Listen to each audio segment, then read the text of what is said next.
Morning students. So today we'll start a revision of a new chapter, that is constructors and destructors in C++. So first we'll see what is constructors. So what is a constructor? Now constructors are special member functions which are automatically called whenever an object, that is an instance of a class, gets created. So the purpose of the constructor is to initialize the members of an object or a class. So these are also member functions, but they are different from the normal member functions in the sense that the constructors takes the name of the class. So here these constructors, it is automatically called, that is automatically invoked when the object gets created by the class. Alright, so purpose is that the constructor initialize the members of the object, that means the data members of the object or the data members which are declared within the class. So proper initialization of the object can take place.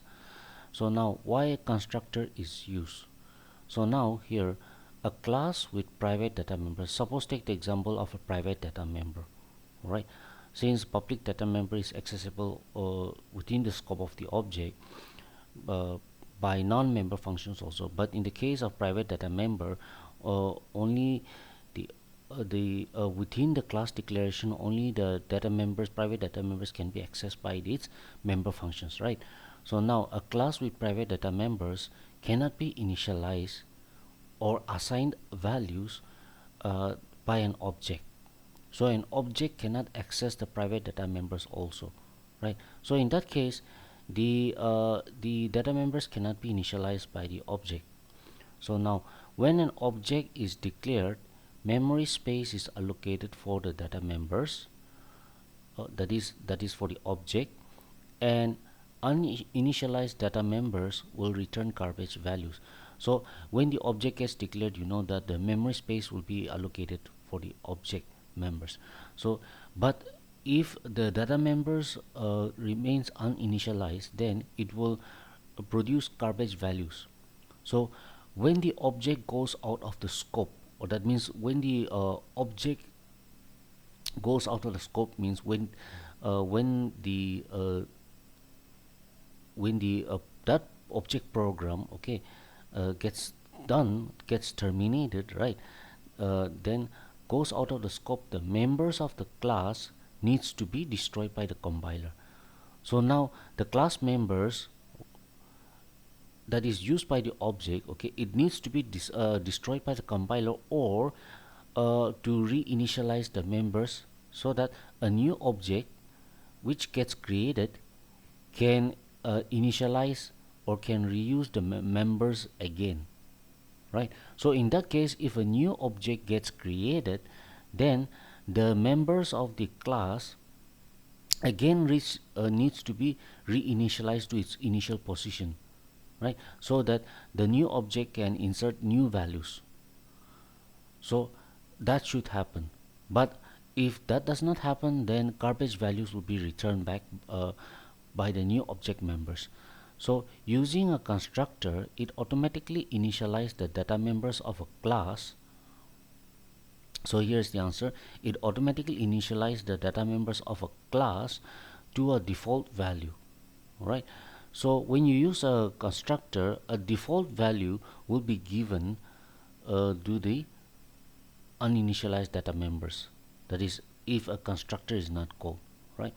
So based on the data type, but the default value will be based on the data type, that is if no default constructor is declared, or values assigned by the user. So the default value, it can be a default that is a default value which is based on the data type, or it may be a value which is assigned by the user from the say like keyboard, right? Now rules for naming a constructor. So constructor will have the same name as its class name, that is if you see here class employee, so this is the constructor. So you can see that if it is so if it is in capital letter, the constructor name also will be in capital letter. Constructor is declared as public in the class declaration. So you can see that where the constructor is declared uh, under the public access specifier. Constructor has no return type. So constructor, yes, you can see that it has no return type, not even void. But with a normal member function, you will see that it has a it has a return type like int, or in this case, if even if it does not have a return type, it has the void return type, which means that this function does not return any value, right? But in the case of constructor, it has no return type, not even the void can be used, because it does not return any value, right? Because the constructor does not return any value. The whole purpose of the constructor is just to initialize the object members. Since constructor is directly called indirectly called, that means when the constructor gets invoked automatically when the object is created, right? When the object gets created, then the private public data members can be initialized without calling other member functions, right? So since the constructor gets invoked indirectly, all right, upon the creation of an object, so you can see that the constructor in the case of that, be it or private or public data members, it can be initialized without calling other member functions. So normal member functions, you do not need to invoke to initialize the members of the class, but the constructor itself will initialize uh, these members automatically, right? So in that case, no return, no calling function, no call function, no passing the arguments, right? All those process is not done, but the constructor itself automatically initialize the members, right? So that's why there is no return type and no return value. Now compiler automatically creates a default constructor for a class with no constructor. So if this constructor, if a constructor is not invoked, is not called within the class declaration, then the compiler will automatically create a default constructor. In the case of this, suppose like this is the default constructor, right?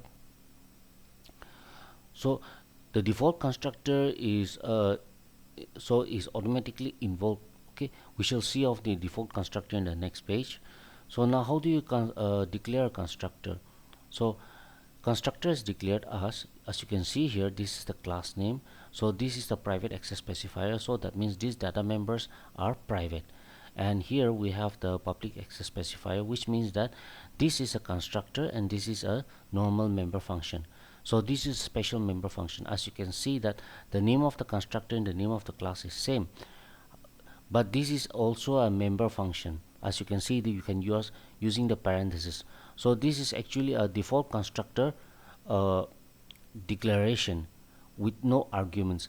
So a default constructor has no arguments and it does not declare any parameters, right? Now default constructor, the first one. So there are different types of constructor. The first constructor we shall see is the default constructor, which is automatically invoked when a class does not declare any constructors.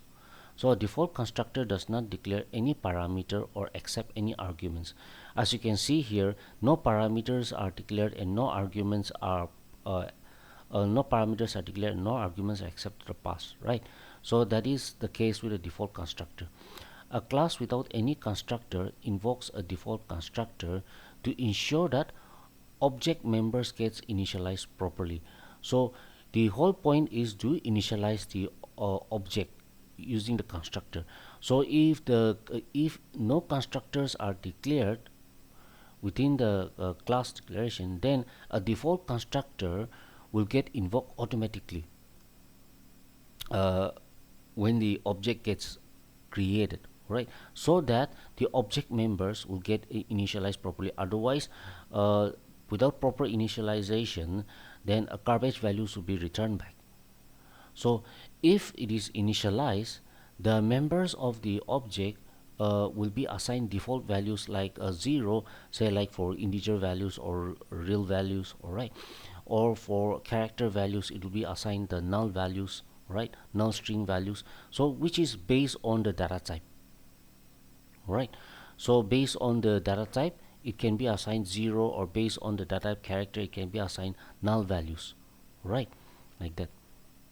So if you see here the same program, but in this section you can see that the class, this is the class name using the scope resolution operator, because the constructor, default constructor, is declared here, right? So the since the default constructor is declared here, so in this particular call function, so this is the call function. So here you can see that this is the constructor name, so which means that this constructor initialize the members, that is these data members of the class, with user defined values, right? In the case of this, it is not assigning the default values like 0 or null string like that, but this is user defined value. So it can be the default values if no values are assigned from the keyboard, or it can be the user defined values, as you can see here. So this default constructor ensures that the data members, okay, the data members of the class are initialized properly with the default values like 0 or null string, or with user defined values. All right. Also, this tells the compiler that the constructor belongs to the class employee. All right. So you can see that this is a class employee with no parentheses, and this is the constructor with parentheses. Right. So here employee code is assigned 100, okay, and using the string copy function, you are assigning the value, the string values Mr. John Smith, to the member EMB name, which is S1 comma S2, right?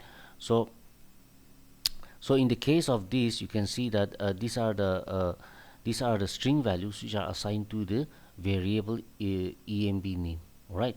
So we use the string manipulation functions here. So similarly, we shall be seeing more of the other constructors, all right, like parameterized constructor, copy constructor, and so on in the later videos, right?